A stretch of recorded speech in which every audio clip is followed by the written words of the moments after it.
Здравствуйте, уважаемые зрители! Хочу ознакомить с самыми интересными новостями, что пишут азербайджанские издания. Калибр АЗ опубликовала статью.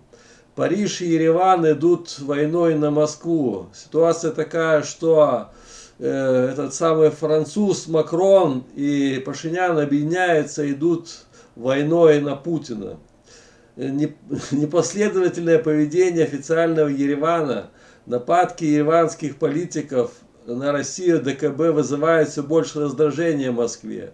Еще в октябре прошлого года на форуме в Валдае Владимир Путин буквально катком прошелся по Пашиняну. В декабре после известного демарша Еревана по армянскому премьеру проехался уже глава МИД Лавров.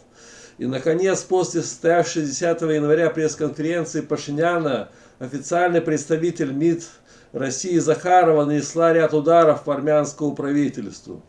Так, конечно, растерянность и обида Москвы на Армению вполне понятны.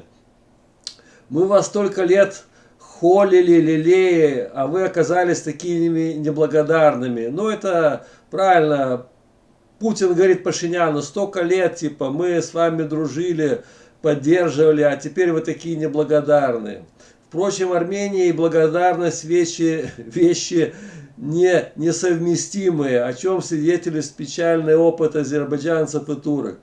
Теперь пришел черед России, которая всерьез завязла в Украине и вряд ли в состоянии дальше содержать Армению за свой счет, тем более продвигать ее миацумские хотелки.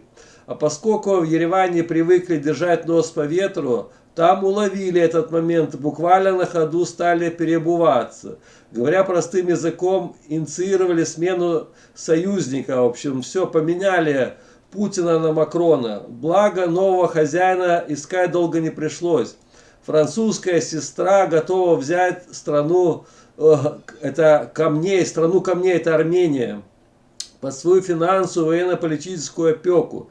Именно этим и объясняется ставшее явным в прошлом году поползновение французов на Южном Кавказе. Но теперь да, Макрон с Пашиняном стали, как сказать, лучшими друзьями и решили переформатировать трехсторонний формат. Алиев, Мишель, Пашинян в четырехсторонний с участием французского президента.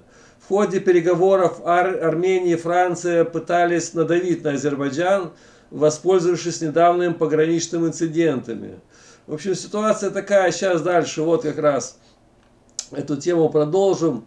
Если посмотреть ряд заявлений, звучащих из Еревана сейчас относительно военного присутствия России, а также учесть недавнюю попытку армянских националистов заблокировать 102-ю военную базу в Гюмри, то картина и вовсе становится предельно ясной.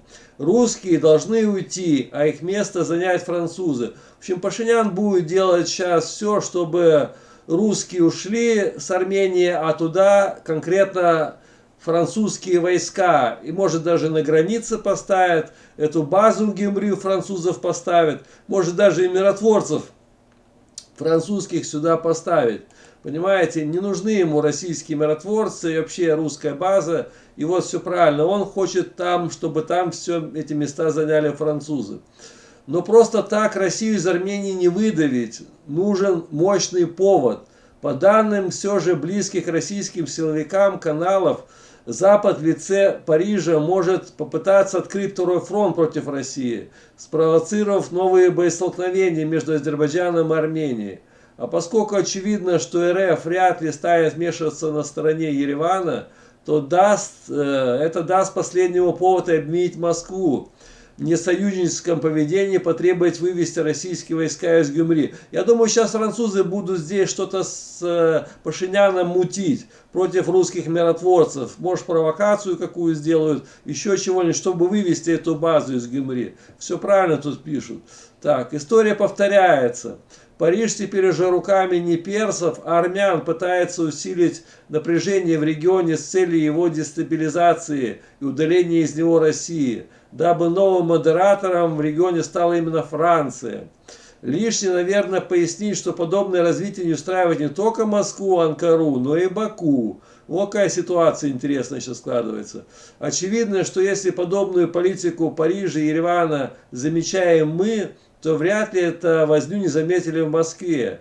А сегодняшний брифинг в МИД РФ, на котором Мария Захарова довольно недипломатично подвергла жесткой обструкции власти Армении, а также информация, приближенная к силовым структурам телеграм-каналов, показывает, что в Москве все видят и все отмечают.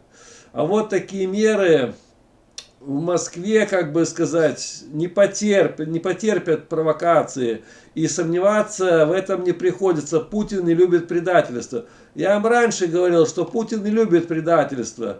И вот он накажет и Пашиняна, и, говорю, всех, кто связан там в этой бригаде у них, там Макрона этого. В общем, ситуация будет накаляться сейчас на Южном Кавказе, я говорю, будет и в Карабахе здесь напряженная, и если французы будут уже займут здесь границу, тоже будет очень напряженно. Ильхам Алиев тоже не потерпит французских миротворцев здесь.